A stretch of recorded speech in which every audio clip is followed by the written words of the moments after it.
ಇಬ್ರು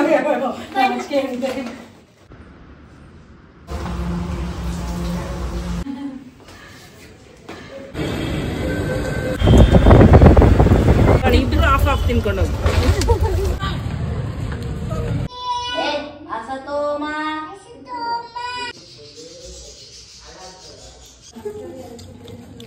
ಪದ್ದು ಇಡ್ಲಿ ಚಪಾತಿ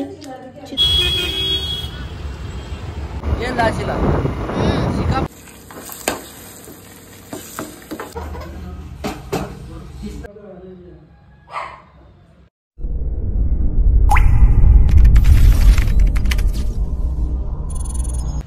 ಹಾಯ್ ಎಲ್ರಿಗೂ ನಮಸ್ಕಾರ. ನನ್ನ ಮತ್ತೊಂದು ಹೊಸ ವಿಡಿಯೋಗೆ ನಿಮ್ಮೆಲ್ರಿಗೂ ಸ್ವಾಗತ. ಇವತ್ತು ಎಲ್ಲಿಗೆ ಹೋಗ್ತಾ ಇದ್ದೀವಿ, ಏನೇನಾಗುತ್ತೆ ಎಲ್ಲನೂ ಕೂಡ ಅಪ್ಡೇಟ್ನ ಮಾಡ್ತೀನಿ. ಹಾಗೆ ಈ ವಿಡಿಯೋನ ಫಸ್ಟ್ ಟೈಮ್ ನೋಡ್ತಾ ಇದ್ದರೆ ನನ್ನ ಚಾನಲ್ಗೆ ಸಬ್ಸ್ಕ್ರೈಬ್ ಮಾಡಿಕೊಂಡು ಪಕ್ಕದಲ್ಲಿ ಕಾಣೋ ಬೆಲ್ ಬಟನ್ನ ಹಾಲಲಿಕ್ಕೆ. ಬನ್ನಿ ಇವತ್ತಿನ ಡೇನ ಶುರು ಮಾಡೋಣ. ಮಾರ್ನಿಂಗ್ 6:30ಇಂದನೇ ನನ್ನ ವ್ಲಾಗ್ನ ಶುರು ಮಾಡಿದ್ದೀನಿ. ಇವತ್ತು ಒಂದು ರಿಸೆಪ್ಷನ್ ಮೇಕಪ್ ಇದೆ, ಸೊ ಹಾಗಾಗಿ ಯಡಿಯೂರು ಬಿಟ್ಟು ಮುಂದೆ ಅಲ್ಲಿಗೆ ಹೋಗ್ತಾ ಇದ್ದೀವಿ. ಮತ್ತು ಆ ಮೇಕಪ್ನ ಮುಗಿಸ್ಕೊಂಡು ಇವತ್ತು ಒಂದು ನನ್ನ ಬಿಗ್ ಡ್ರೀಮ್ನ ಫುಲ್ಫಿಲ್ ಮಾಡ್ಕೊಳ್ಳೋ ಅಂಥ ಜಾಗಕ್ಕೆ ಕೂಡ ಹೋಗಬೇಕು. ಸೊ ಟೈಮ್ ಆಗಿಬಿಡುತ್ತೆ ಅಂತ ಬೆಳಗ್ಗೆನೇ ಬೇಗ ಎದ್ದು ಸ್ವಲ್ಪ ಬೇಗ ಹೋಗಿ ಬ್ರೈಡು ಮತ್ತು ಗ್ರೂಮ್ ಇಬ್ರಿಗೂ ಕೂಡ ಮೇಕಪ್ ಇದೆ. ಸೊ ಹಾಗಾಗಿ ನಾನು ನನ್ನ ತಮ್ಮ ಇಬ್ಬರು ಬೇಗನೆ ಹೊರಟ್ವಿ. ಆದರೆ ಇವತ್ತು ಗುರುವಾರ ಆಗಿತ್ತು, ಬೆಳಗ್ಗೆನೇ ಪೂಜೆ ಎಲ್ಲನೂ ಮಾಡಿ ಸ್ವಲ್ಪ ಹೊರಡೋದು ಸ್ವಲ್ಪ ಲೇಟ್ ಆಯಿತು. ನಾನು ಅಂದ್ಕೊಂಡೆ 6:30 ಅಷ್ಟರಲ್ಲಿ ಬಿಟ್ಟರೆ 7 ಗಂಟೆ ಅಷ್ಟರಲ್ಲೆಲ್ಲ ಅಲ್ಲಿ ಇರ್ತೀನಿ ಅಂದ್ಕೊಂಡೆ. ಬಟ್ ಟೈಮ್ ಪಿಕಪ್ ಮಾಡೋದಕ್ಕಾಗಲಿಲ್ಲ, ಅರ್ಧ ಗಂಟೆ ಲೇಟ್ ಆಯಿತು. ಈಗ ಆನ್ ದ ವೇ ಹೋಗ್ತಾ ಇದ್ದೀವಿ. ಅಲ್ಲೇ 7 o'clock ಆಗಿದೆ, ಇನ್ನೇನು 7:30 ಅಷ್ಟರಲ್ಲಿ ಹೋಗಿ ಅಲ್ಲಿಗೆ ರೀಚ್ ಆಗ್ತೀವಿ. ಫೈನಲಿ ನಾವು ಲೊಕೇಶನ್ನ ರೀಚ್ ಆದ್ವಿ. ಸ್ವಲ್ಪ ಮುಂದೆ ಹೋಗಿದ್ವಿ, ರಿವರ್ಸ್ ತೊಗೊಂಡು ಮತ್ತೆ ಮನೆ ಹತ್ರ ಬಂದ್ವಿ. ಮನೆ ಹತ್ರ ಬಂದು ನಾನೆಲ್ಲ ಸೆಟಪ್ ಕೂಡ ಮಾಡಿಕೊಂಡು ಎಲ್ಲ ಐಟಮ್ಸ್ ಎಲ್ಲ ತೊಗೊಂಡು ಅಷ್ಟರಲ್ಲಿ ಟೀಗೆ ತೊಗೊಂಬಂದು ಕೊಟ್ಟರು. ಟೀ ಕುಡಿದ್ಬಿಟ್ಟೆ ವರ್ಕ್ನ ಶುರು ಮಾಡ್ಕೊಳ್ಳೋಣ ಅಂತ ಹೇಳ್ಬಿಟ್ಟು ಅಷ್ಟರಲ್ಲೆಲ್ಲ ಸೆಟ್ ಮಾಡಿಕೊಂಡು ಸ್ಯಾರಿ ಇಸ್ಕೊಂಡು ಸ್ಯಾರಿನೆಲ್ಲ ಪಿನ್ ಮಾಡಿಕೊಂಡು ಎತ್ತಿಟ್ಕೊಂಡೆ. ಅಷ್ಟರಲ್ಲಿ ಆಮೇಲೆ ಬಂದರು ಅವರು. ಆಮೇಲೆ ಅವರಿಗೆ ಮೇಕಪ್ನೆಲ್ಲ ಶುರು ಮಾಡ್ಕೊಂಡು ಮೇಕಪ್ ಮಾಡಿದೆ. ಅಷ್ಟರಲ್ಲಿ ಸಂಪ್ರೀತ್ ಅವ್ರು ಬಂದೆ, ಹೇರ್ ಸ್ಟೈಲ್ನ ಮಾಡಿಕೊಂಡ್ರು. ಒಳಗಡೆ ಕರೆಂಟ್ ಇರಲಿಲ್ಲ, ಸೊ ಈಚೆ ಅವ್ರದ್ದು ವೀಡಿಯೋ ಫುಲ್ ಮೇಕಪ್ ಎಲ್ಲ ಫಿನಿಶ್ ಆಗಿರುತ್ತಲ್ಲ, ಸೊ ವೀಡಿಯೋ ತೆಕ್ಕೊಳ್ಳೋಣ ಅಂತ ಈಚೆ ಬಂದೆ. ಈಗ ಅವರು ಫುಲ್ ಕಂಪ್ಲೀಟಾಗಿ ರೆಡಿಯಾಗಿದ್ದಾರೆ. ಹೇಗೆ ಕಾಣಿಸ್ತಿದ್ದಾರೆ ಏನು ಅಂತ ನೀವು ಕಮೆಂಟಲ್ಲಿ ತಿಳಿಸಿ. ಆ್ಯಂಡ್ ಅವ್ರಿಗೆ ಹೇಗೆ ಅನ್ನಿಸ್ತು ಅಂತ ಅವರ ರಿವ್ಯೂನು ಕೂಡ ಕೊಡ್ತಾರೆ, ಕೇಳಿಸ್ಕೊಂಡು ಬರೋಣ. ಹೇಗೆ ಅನಿಸ್ತು ಮೇಕಪ್? ಇಷ್ಟ ಆಯಿತಾ? Thank you so much. Thank you ಪಾ. ಕೇಳಿದ್ರಲ್ಲ ರಿವ್ಯೂ ತೊಗೊಂಡು ವಿಡಿಯೋ ಎಲ್ಲ ಶೂಟ್ ಮುಗಿಸ್ಕೊಂಡು ಪ್ಯಾಕಪ್ ಮಾಡ್ಕೊಳ್ಳೋಣ ಅಂತ ಹೇಳ್ಬಿಟ್ಟು ಒಳಗಡೆ ಅವ್ರು ಸಂಪ್ರೀತ್ ಅವರು ಗ್ರೂಮಿಗೆ ಮೇಕಪ್ ಮಾಡ್ತಾಯಿದ್ರು ಲೈಟಾಗೆ. ಅವರು ಮಾಡೋ ಅಷ್ಟರಲ್ಲಿ ನಾನು ಮಿಕ್ಕಿದ್ದ ಐಟಮ್ನೆಲ್ಲನೂ ಪ್ಯಾಕ್ ಮಾಡಿಕೊಂಡು ಲೈಟಲ್ಲಿ ಹೇಗೆ ಕಾಣಿಸ್ತಾರೆ ಅಂದ್ಬಿಟ್ಟು ಫೋಟೋ ವೀಡಿಯೋ ತೆಕ್ಕೊಳ್ಳೋಣ ಅಂದ್ಬಿಟ್ಟು ಒಂದು ಕ್ಲಿಪ್ಪಿಂಗ್ ಕೂಡ ತೆಕ್ಕೊಂಡೆ. ಲೈಟಿಂಗ್ಸಲ್ಲಿ ಈ ರೀತಿಯಾಗಿ ಕಾಣ್ತಾಯಿದ್ರು, ನ್ಯಾಚುರಲ್ ಲೈಟಿಂಗ್ಸಲ್ಲಿ ನೀವು ನೋಡ್ಬೋದು. ನಾವು ಆಚೆ ಎಲ್ಲ ಪ್ಯಾಕ್ ಮಾಡ್ಕೊಂಡು ನೋಡ್ಬೇಕಾದ್ರೆ ಅವರು ಇನ್ನೂ ಸೆಟೆಲ್ಲಾಗಿ ಇನ್ನೂ ಚೆನ್ನಾಗಿ ಕಾಣಿಸ್ತಾಯಿದ್ರು. ಮುಗಿಸ್ಕೊಂಡು ಟೈಮ್ ಕೂಡ ಆಗಿತ್ತು, ತಿಂಡಿ ಏನೂ ಮಾಡಲಿಲ್ಲ. ಅಲ್ಲಿಂದ ಹೊರಟು ಕುಣಿಗಲ್ಲಿಗೆ ಬಂದು ಕುಣಿಗಲ್ಲಲ್ಲಿ ಸ್ವಲ್ಪ ಐಟಮ್ಸ್ ಎಲ್ಲ ತೊಗೋಬೇಕಾಗಿತ್ತು, ಕ್ಲಾಸಿಗೆ ಹೋಗ್ಬೇಕಲ್ವ. ಸೊ ಹಾಗಾಗಿ ಹರಿಬರಿಯಲ್ಲಿ ಫುಲ್ ಟೈಮ್ ಆಗೋಗಿತ್ತು, 12:50 ಆಗಿತ್ತು ಇಲ್ಲೇ. ಹಂಗಾಗಿ ಆಮೇಲೆ ಆಟೋ ಬುಕ್ ಮಾಡಿಕೊಂಡು ಆಟೋದಲ್ಲಿ ನಾನು ಲೊಕೇಶನಿಗೆ ಹೋಗೋ ಅಷ್ಟರಲ್ಲಿ 1:15, 1:15 ಆಗೋಗ್ಬಿಟ್ಟಿತ್ತು. ನಾನಿವತ್ತು ಬಂದಿರೋದು ಗೀತಾರಾಜು ಮೆಹಂದಿ ಸ್ಟುಡಿಯೋಗೆ. ಇವತ್ತು ಕ್ಲಾಸ್ ಇದೆ, ಸೊ ಹಾಗಾಗಿ ನಾನು ಬಂದಿರೋದು ಇಲ್ಲಿಗೆ ಅರ್ಜೆಂಟಲ್ಲಿ. ಪಾಪ ಅವರು ನಾನು ಬರೋ ತನಕ ಕ್ಲಾಸ್ ಯಾರಿಗೂ ಸ್ಟಾರ್ಟ್ ಮಾಡಿಲ್ಲ. ಪಾಪ ಅವ್ರು ಮೊದಲೇ ಹೇಳಿದ್ರು ನಾನು ನೆಕ್ಸ್ಟ್ ಡೇ ಬರ್ತೀನಿ ಅಂದೆ. ಇಲ್ಲ 30% ಥಿಯರಿನ ಇವತ್ತೇ ಕವರ್ ಮಾಡಿಬಿಡ್ತೀವಿ ಬನ್ನಿ ಅಂತ ಹೇಳಿದ್ರು. ನಾನು ಬರೋವರೆಗೂ ಪಾಪ ಎಲ್ಲರೂ ಕಾಯ್ತಿದ್ರು. ಪಾಪ ಅವರಿಗೆಲ್ಲನೂ ಸಾರಿ ಕೇಳಿ, ಮ್ಯಾಮ್ಗೂ ಸಾರಿ ಕೇಳಿ ಇವತ್ತಿನ ಕ್ಲಾಸ್ನ ಅಟೆಂಡ್ ಮಾಡಿದೆ. ನನಗಂತೂ ತುಂಬ ಅಂದರೆ ತುಂಬ ಇಷ್ಟ ಆಯಿತು. ನಾನು ಈ ಕ್ಲಾಸ್ನ ಜಾಯ್ನ್ ಆಗಿರೋದು ಬಂದು ನನಗೆ ಈಗ ತುಂಬ ಜನ ಕೇಳ್ಬೋದು, ಮೆಹಂದಿ ಕಲ್ತಿದ್ದೀರಾ, ಆಗ್ತಿದ್ದೀರಾ, ಚೆನ್ನಾಗೇ ಇದೆ, ಆದ್ರೂ ಯಾಕೆ ಸೇರಿಕೊಂಡ್ರಿ ಅಂತ. ನನಗೆ ಥಿಯರಿಟಿಕಲಾಗಿ ನನಗೆ ಯಾವುದೇ ಟೀಚರ್ ಆಗಲಿ ಯಾರೂ ಕೂಡ ನನಗೆ ನಾಲೆಡ್ಜ್ ಆಗಲಿ ಏನೂ ಕೊಟ್ಟಿಲ್ಲ. ಬೈ ಓನಾಗೆ ನಾನು ಇದುವರೆಗೂ ಕಲ್ತಿರೋದು. ಸೊ ಹಾಗಾಗಿ ನನಗೂ ಒಂದು ಲೆವೆಲ್ ಅಪ್ ಬೇಕು ಅಂತ ಅನ್ನಿಸ್ತು, ಅಪ್ಗ್ರೇಡ್ ಆಗಬೇಕು ಅಂತ ಅನ್ನಿಸ್ತು. ಸೊ ಹಾಗಾಗಿ ನಾನು ಇವ್ರ ಕ್ಲಾಸ್ನ ಜಾಯ್ನ್ ಆಗಿರೋದು. ಆ್ಯಂಡ್ ಇವ್ರ ಕ್ಲಾಸ್ನ ನಾನು ಯಾಕೆ ಜಾಯ್ನ್ ಆದೆ ಅಂತಂದರೆ, ನಾನು ಇವ್ರ ಹತ್ರ ಜಸ್ಟ್ ಮೆಹಂದಿ ಕೋನ್ನ ತೊಗೋಬೇಕು ಅಂತ ಇದ್ದಿದ್ದು. ಬಟ್ ಇವ್ರು ಕಳಿಸಿದ್ದು ಕ್ಲಾಸ್ ಡೀಟೇಲ್ಸ್ನ ನೋಡಿ ನಾನು ಕ್ಲಾಸ್ಗೆ ಜಾಯ್ನ್ ಆಗಿಬಿಟ್ಟು ನೀಟಾಗಿ ಡೆಪ್ತಾಗಿ ಕಲ್ತ್ಕೊಳ್ಳೋಣ ಅಂತ ಹೇಳ್ಬಿಟ್ಟು ಜಾಯ್ನ್ ಆಗಿದ್ದೀನಿ. ಇನ್ನು ನೆಕ್ಸ್ಟು ಕ್ಲಾಸಲ್ಲಿ ನಾನು ನಿಮಗೆ ಅಪ್ಡೇಟ್ನ ಕೊಡ್ತಾ ಹೋಗ್ತೀನಿ. ಇವತ್ತು ಕ್ಲಾಸ್ನ ಮುಗಿಸ್ಕೊಂಡು ಒಂದು 5 ಗಂಟೆ ಆಗಿತ್ತು. ನಾವು ಹೊರಟು ಬಂದ್ವಿ. ಆನ್ ದ ವೇ ಬರ್ಬೇಕಾದ್ರೆ ಇಲ್ಲಿ ನಮ್ಮ ದೊಡ್ಡಮ್ಮ ಅವ್ರ ಮಗಳು ಮನೆ ಇಲ್ಲೇ ಇರೋದು ಅಂತ ನನಗೆ ಗೊತ್ತಿಲ್ಲ. ಅಕ್ಕ ಅವ್ರ ಮಗನ ಬರ್ತಡೇ ಇತ್ತು ಅಂದ್ಬಿಟ್ಟು ಆಚೆ ಫೋನ್ ಮಾಡೋಕ್ಕಂತ ಬಂದಿದ್ದರು. ಆವಾಗ ಗೊತ್ತಾಯಿತು. ಅವ್ರಿಗೂ ನಾನು ಬಂದಿರೋದು ಗೊತ್ತಿಲ್ಲ, ನನಗೂ ಅವ್ರಿಗೆ ಮನೆಯಲ್ಲಿರೋದು ಗೊತ್ತಿಲ್ಲ. ಆದರೂ ಅನ್ಎಕ್ಸ್ಪೆಕ್ಟಾಗಿ ಸಿಕ್ಕಿ ಖುಷಿ ಆಯಿತು. ಮನೆಗೆ ಹೋದೆ. ದೊಡ್ಡಮ್ಮ ಕಾಫಿನ ಟೀನಾ ಅಂತ ಕೇಳಿದ್ರು. ಇವರು ನಮ್ಮ ಅಮ್ಮನ ಚಿಕ್ಕಪ್ಪನ ಮಗಳು ಸ್ವಂತ. ಆಮೇಲೆ ಅವರು ನಾನು ಊಟನೇ ಮಾಡಿಲ್ಲ ಅಂದೆ, ಸೊ ಹಂಗಾಗಿ ಊಟ ಹಾಕ್ಕೊಟ್ರು. ತಿಂದ್ಬಿಟ್ಟು ನಾನು ಮತ್ತು ನನ್ನ ಕ್ಲಾಸ್ಮೇಟು ಇಬ್ಬರೂ ಕೂಡ ಮೆಟ್ರೋ ಸ್ಟೇಷನಿಗೆ ಆಟೋನ ಬುಕ್ ಮಾಡಿಕೊಂಡು ಇವಾಗ ಮೆಟ್ರೋ ಸ್ಟೇಷನ್ ಕಡೆ ಹೋಗ್ತಾಯಿದ್ದೀವಿ. ನನಗಂತೂ ತುಂಬಾ ಖುಷಿ ಆಯಿತು. ಆ್ಯಂಡ್ ಇವಾಗ ಫುಲ್ಲು ತಲೆನೋವು ಅಂದರೆ ಫುಲ್ಲು ಟೆನ್ಷನ್ ಆಗೋಗ್ಬಿಟ್ಟಿತ್ತು. ಎಲ್ಲಿ ಟೈಮ್ ಆಗಿಬಿಡುತ್ತೋ ಏನೋ ಅದರಲ್ಲೇ ಬಂದಲ್ಲ. ಸೊ ಹಂಗಾಗಿ ಮಳೆ ಬೇರೆ ಬರ್ತಾಯಿತ್ತಲ್ಲ, ಫುಲ್ಲು ತಲೆನೋವು ಬಂದಂಗೆ ಆಗ್ಬಿಟ್ಟಿತ್ತು. ಜಯನಗರಕ್ಕೆ ಬಂದು ಅಲ್ಲಿಂದ ನಾನು ಜಾಲಹಳ್ಳಿ ಕ್ರಾಸಿಗೆ ಹೋಗಿ ಜಾಲಹಳ್ಳಿ ಕ್ರಾಸಿಂದ ಬಸ್ಸಲ್ಲಿ ಕುಣಿಗಲ್ಲಿಗೆ ಬಂದು ಅಷ್ಟು ನನ್ನ ತಮ್ಮಂಗೆ ಕಾಲ್ ಮಾಡಿದ್ದೆ. ಅವ್ನು ಬಂದು ನಂಗೆ ವೆಯ್ಟ್ ಮಾಡ್ತಾಯಿದ್ದ. ಅವನು ಬಂದು ನನ್ನನ್ನು ಮನೆಗೆ ಕರ್ಕೊಂಡು ಹೋದ. ಇವಾಗ ನಾನು ಮನೆಗೆ ಹೋಗ್ತಾಯಿದ್ದೀನಿ. ಫುಲ್ಲು ಸ್ಟ್ರೆಸ್ ಆಗೋಗ್ಬಿಟ್ಟಿದೆ. ಸಾಕಾದಂಗೆ ಹೋಗ್ಬಿಟ್ಟೈತೆ. ಒನ್ ಡೇನೇ ಹೋಗಿ ಬಂದು ಒಂದೇ ದಿನ ಮಾಡಿದ್ನಲ್ಲ. ಸೊ ಹಂಗಾಗಿ ಅಪ್ಪು ಹೋಗಿದ ತಕ್ಷಣ ಫುಲ್ ಖುಷಿಯಾಗಿ ಹೋಗಿದ್ದ. ನನ್ನನ್ನು ತಪ್ಕೊಳ್ಳೋಕ್ಕೆ ಬರ್ತಾಯಿದ್ದ. ಬಟ್ ಇವತ್ತು ನಾನು ಪೀರಿಯಡ್ಸ್ ಕೂಡ ಆಗ್ಬಿಟ್ಟಿದೆ. ಸಾಕಾದಂಗೆ ಹೋಗ್ಬಿಟ್ಟಿತ್ತು. ಅಮ್ಮ ನೀರು ಕಾಯಿಸಿದ್ರು, ಫೋನ್ ಮಾಡಿ ಹೇಳಿದೆ. ಆಮೇಲೆ ಸ್ನಾನ ಮಾಡಿಕೊಂಡು ಅಮ್ಮ ಮುದ್ದೆ ಎಲ್ಲ ಮಾಡಿದ್ದು ತಿನ್ಕೊಂಡು ಇವಾಗ ಮಲ್ಕೊಳ್ಳೋ ಟೈಮಲ್ಲಿ ಅಪ್ಪುಗೆ ಅಮ್ಮ ಏನೇನೋ ಹೇಳ್ಕೊಡ್ತಾಯಿದ್ರು. ಅದನ್ನು ಚೆನ್ನಾಗಿ ಹೇಳ್ತಾಯಿದ್ದ. ಆ ವಿಡಿಯೋ ಮಾಡೋಕ್ಕೆ ಸ್ಟಾರ್ಟ್ ಮಾಡಿದ್ಮೇಲೆ ಹೆಂಗೆಂಗೋ ಹೇಳ್ತಾಯಿದ್ದ. ಅಸತೋಮ ಸದ್ಗಮಯ ತಮಸೋಮ ಜ್ಯೋತಿರ್ಗಮಯ ಕಾರ್ತಿಕ ಮಾಘಶಿರ ಮಾಘ ಪುಷ್ಯ. ಅದ್ರ next day morning vlog continue ಆಗುತ್ತೆ. ಇವತ್ತು ನಾನು ಒಂದು 6 ಗಂಟೆಗೆ ಎದ್ದು ಬೇಗ ರೆಡಿ ಎಲ್ಲ ಆಗಿ ಒಂದು 7 ಗಂಟೆ ಹಂಗೆ ರಂಜಿತ್ ಅವ್ರ ಮನೆ ಹತ್ರ ಬಂದೆ. ಅವ್ರದ್ದು ಇವತ್ತು ಎಂಗೇಜ್ಮೆಂಟ್ ಇದೆ. ಸೊ ಹಾಗಾಗಿ ಅವರು ನನಗೆ ಹೇರ್ ಸ್ಟೈಲ್ ಮಾಡಿಕೊಟ್ಬಿಟ್ಟು ಹೋಗಿ ಅಂತ ಹೇಳಿದ್ರು.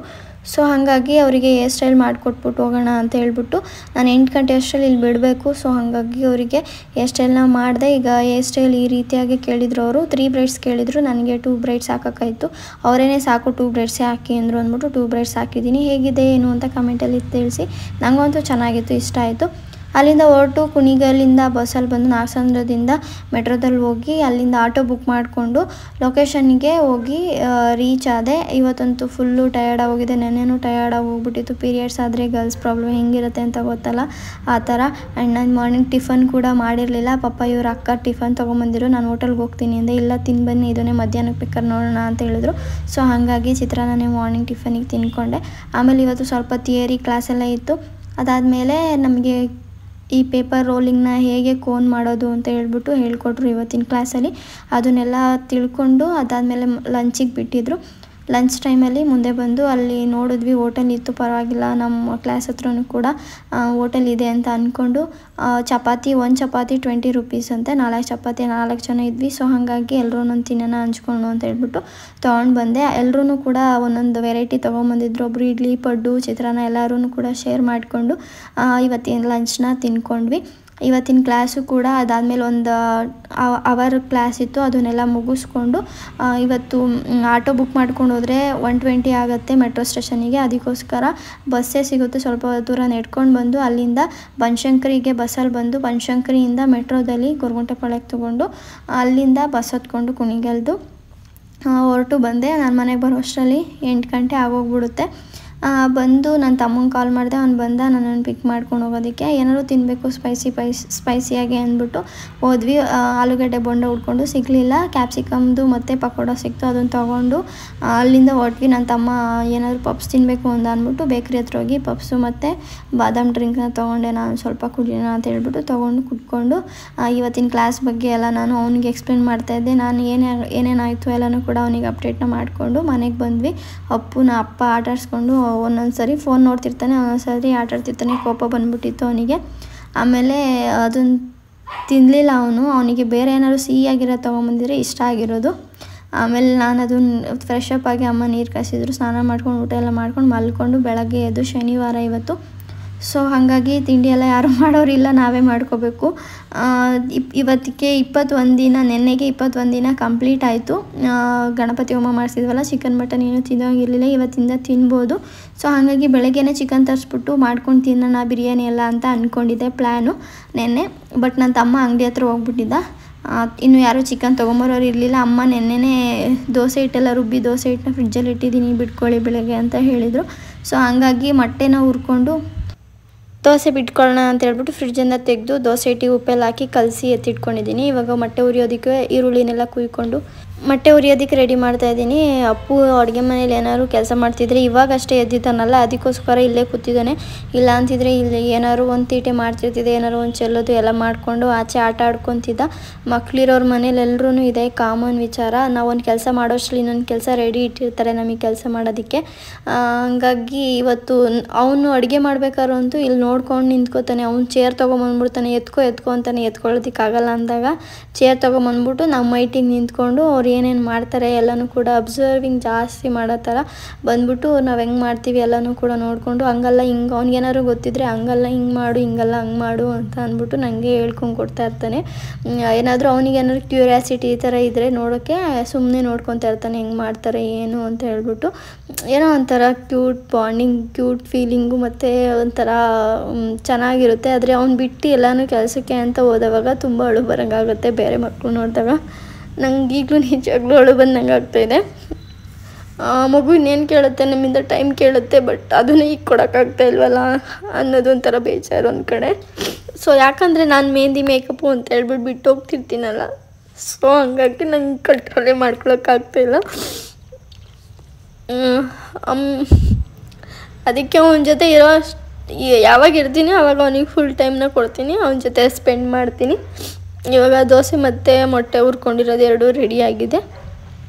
ದೋಸೆ ಎಲ್ಲ ಹಾಕ್ಕೊತಾ ಇದ್ದೀನಿ. ಇನ್ನೊಂದು ತಮ್ಮನೂ ಬರ್ತಾನೆ, ಅವನು ನಾನು ನನ್ನ ಮಗ 3 ಜನ ಅಷ್ಟೇ. ಸೊ ಹಾಗಾಗಿ ಅವನಿಗೆ ಹಾಕ್ಕೊಟ್ಟೆ, ಅವನೇ ತಿಂತೀನಿ ಅಂತ ಅಂದ. ಅವ್ನು ಬರೀ ಮೊಟ್ಟೆ ಅಷ್ಟೇ ತಿನ್ಕೊಂಡು ಹಂಗಂಗೆ ಬಿಡ್ತಾಯಿದ್ದ. ಅವ್ನು ಎಷ್ಟು ತಿಂತಾನೆ ಅಷ್ಟು ತಿನ್ನಲಿ, ನಾನು ಬಿಡತ್ತಾನೆ ದೋಸೆ ಬಿಡತ್ತನ್ಕ ಅಂತ ಹೇಳ್ಬಿಟ್ಟು ಅವನಿಗೆ ಹಾಕ್ಕೊಟ್ಟೆ. ಬೆಳಿಗ್ಗೆ ಎದ್ದ ತಕ್ಷಣ ಕುರ್ಕುರೆ ಕೇಳ್ತಾ ಇದ್ದ. ಸೊ ಹಂಗಾಗಿ ಊಟನೇ ತಿನ್ನಲಿ ಅಂದ್ಬಿಟ್ಟು ನೀರು ಕುಡಿಸ್ಬಿಟ್ಟು ಸ್ವಲ್ಪ ಹಾಲೇನೂ ಕುಡಿಯೋಲ್ಲ, ಅಭ್ಯಾಸ ಇಲ್ಲ ಅವನಿಗೆ, ಬಿಟ್ಬಿಟ್ಟಿದ್ದಾನೆ. ಸೊ ಹಾಗಾಗಿ ತಿಂಡಿನೇ ಹಾಕ್ಕೊಟ್ಟೆ. ಅದಾದ್ಮೇಲೆ ನನ್ನ ತಮ್ಮ ಬಂದ ಅಂಗಡಿ ಹತ್ರದಿಂದ. ಆಮೇಲೆ ಅವನು ತಿಂಡಿ ಏನೂ ತಿನ್ನಲಿಲ್ಲ. ತಿಂಡಿ ತಿಂದಾದ್ಮೇಲೆ ಇನ್ನೂ ಕೆಲಸ ಇರುತ್ತಲ್ಲ, ಸೊ ಅಂಗನವಾಡಿಗೆ ಏನು ಬೇಡ ಅಂತ ಅಂದ್ಕೊಂಡಿದ್ವಿ, ಬಟ್ ಅವನೇನೇ ಹೋಗ್ತೀನಿ ಅಂತ ಅಂದ. ಸೊ ಹಾಗಾಗಿ ನನ್ನ ತಮ್ಮ ಬಿಟ್ಬಿಟ್ಟು ಬಂದರೆ ನಮಗೂ ಕೆಲಸ ಮಾಡ್ಕೊಳ್ಳೋಕೆ ಸರಿ ಹೋಗುತ್ತೆ ಅಂತ ಹೇಳ್ಬಿಟ್ಟು ಅವನು ಅಂಗನವಾಡಿಗೆ ಬಿಡೋದಕ್ಕೆ ಅಂತ ಹೋಗ್ತಾಯಿದ್ದ. ಸ್ಟಾರ್ಟಿಂಗೆಲ್ಲ ಹೇಳ್ತಾಯಿದ್ದ, ಬಟ್ ಇವಾಗ 1 ಗಂಟೆಗೆ ಬನ್ನಿ 1 ಗಂಟೆಗೆ ಬನ್ನಿ 1 ಗಂಟೆ ಅದು ಒಳೋ ಥರ ಹೇಳ್ತಿರ್ತಾನೆ. ಅದು ಒಂದು ಕಡೆ ಇಷ್ಟ ಅವನಿಗೆ, ಒಂದು ಕಡೆ ಹೋಗೋಕ್ಕೂ ಇಷ್ಟ ಇಲ್ಲ ಅನ್ನೋ ಥರ. ಒಂದೊಂದು ಸರಿ ನನಗೆ ಅಂಗನವಾಡಿ ಬೇಡ ಬೇರೆ ಸ್ಕೂಲ್ಗೆ ಹಾಕಿ ಅಂತ ಇರ್ತಾನೆ. ಅದಕ್ಕೆ ಹೇಳಿದ್ದೀವಿ ಹಾಕ್ತೀವಿ ನೆಕ್ಸ್ಟ್, ಇವಾಗ ಇಲ್ಲಿ ಚೆನ್ನಾಗಿ ಓದ್ಕೊ, ಇಲ್ಲಿ ಹೋಗು ಕಲ್ತ್ಕೊ ಅಂತ. ಸೊ ಹಂಗಾಗಿ ಇವಾಗ ಸ್ವಲ್ಪ ಅಡ್ಜಸ್ಟ್ ಆಗ್ತಾಯಿದ್ದಾನೆ ಅಂಗನವಾಡಿಗೆ ಹೋಗೋದಕ್ಕೆ. ಈಗಿಂದ ರೂಢಿ ಮಾಡಿದ್ರೇ ಅಂತ ಹೇಳ್ಬಿಟ್ಟು ರೂಢಿ ಮಾಡೋದಕ್ಕೆ ಅಂತ ಕಳಿಸಿದ್ವಿ. ಅವನು ಹೋದ್ಮೇಲೆ ಮಿಕ್ಕಿದ ಕೆಲಸ ಎಲ್ಲ ಮಾಡೋಣ ಅಂತ ಚಿಕನ್ ತೊಗೊಂಬಂದು ಕೊಟ್ಟಿದ್ದ. ಸಾಂಬಾರೆಲ್ಲ ಮಾಡಿ ಎತ್ತಿಟ್ಟಿದ್ದೀನಿ. ಚಿಕನ್ ಸುಕ್ಕ ಮಾಡಿದ್ದೀನಿ ಸ್ವಲ್ಪ, ಆ್ಯಂಡ್ ಇನ್ನೊಂದು ಸ್ವಲ್ಪ ಕಬಾಬಿಗೆ ಅಂತ ಹೇಳ್ಬಿಟ್ಟು ಕಲಸಿಟ್ಟಿದ್ದೀನಿ. ಅನ್ನ ಮತ್ತು ಸಾಂಬಾರು ಎಲ್ಲ ರೆಡಿಯಾಗಿದೆ. ಅಪ್ಪನೂ ಊಟಕ್ಕೆ ಬರ್ತೀನಿ ಅಂತ ಹೇಳಿದರು. ಸೊ ಹಾಗಾಗಿ ಅವರಿಗೆ ಮುದ್ದೆ ಮಾಡೋಣ ಅಂತ ಹೇಳ್ಬಿಟ್ಟು ಮುದ್ದೆಗೆ ಇಟ್ಟು ಕುದಿ ಹಾಕಿ ಇಟ್ಟಿದ್ದೀನಿ. ತಿರ್ಸ್ಕೋಬೇಕು ಅದನ್ನು. ಅಷ್ಟರಲ್ಲಿ ಇವನು ಆಚೆ ಹೋಗಿ ಮಣ್ಣಲ್ಲೆಲ್ಲ ಆಟ ಆಡ್ತಾಯಿದ್ದ. ನನ್ನ ತಮ್ಮ ಕರ್ಕೊಂಬಂದು ಒಳಗಡೆ ಬಿಟ್ಟು ಅದಕ್ಕೆ ಅವ್ನ ಕೈಯೆಲ್ಲ ಮಣ್ಣಾಗಿ ತೊಳ್ತಾ ಇದ್ದ. ಸೊ ಹಾಗಾಗಿ ಅವನ ಕೈಯೆಲ್ಲ ತೊಳೆಸ್ಬಿಟ್ಟು ಇವಾಗ ಮುದ್ದೆ ತಿರ್ಸೋಣ ಅಂತ ಹೇಳ್ಬಿಟ್ಟು ಇಟ್ಟಿದ್ದೀನಿ. ಅದೆಲ್ಲ ಸ್ವಲ್ಪ ಬೆಂದ ಮೇಲೆ ಸ್ವಲ್ಪ ಇಟ್ಟು ಮುದ್ದೆ ತಿರ್ಸ್ಕೊತೀನಿ. ಇವತ್ತು ಎಲ್ಲ ಥರ ಸ್ಪೆಷಲ್ಲು ಮಾಡೋಣ ಅಂದ್ಬಿಟ್ಟು ಸ್ವಲ್ಪನೇ ಮಾಡ್ಕೊಂಡಿದ್ದೀವಿ. ರಾತ್ರಿಗೂ ಆಗಂಗೆ. ಇನ್ನೇನು ನಾಳೆ ಸಂಡೇಗೂ ಕೂಡ ಆಗುತ್ತೆ. ಸೊ ಹಾಗಾಗಿ ಇವತ್ತಿನ ದಿನ ಇಲ್ಲಿಗೆ ಎಂಡ್ ಮಾಡ್ತಾಯಿದ್ದೀನಿ. ಇಷ್ಟೆಲ್ಲ ರೆಸಿಪಿ ಒಟ್ಟಿಗೆ ಹಾಕ್ಕೊಂಡು ಊಟ ಎಲ್ಲ ಮಾಡಿದ್ವಿ. ಇಷ್ಟ ಆಗಿತ್ತು ಈ ವ್ಲಾಗ್ ನಿಮಗೆಲ್ರಿಗೂ ಇಷ್ಟ ಆಗಿದೆ ಅಂತ ಭಾವಿಸ್ತಾ ವ್ಲಾಗ್ನ ಇಲ್ಲಿಗೆ ಎಂಡ್ ಮಾಡ್ತಾಯಿದ್ದೀನಿ. ಆ್ಯಂಡ್ ನಾನು ನೆಕ್ಸ್ಟ್ ವೀಡಿಯೋದಲ್ಲಿ ನಿಮ್ಮಿಂದ ಒಂದು ಹೊಸ ವಿಚಾರದೊಂದಿಗೆ ಸಿಗ್ತೀನಿ. ಅಲ್ಲಿವರೆಗೂ ಇದೇ ರೀತಿ ಸಪೋರ್ಟ್ ಮಾಡಿ. And thank you so much. Bye. Love you all guys.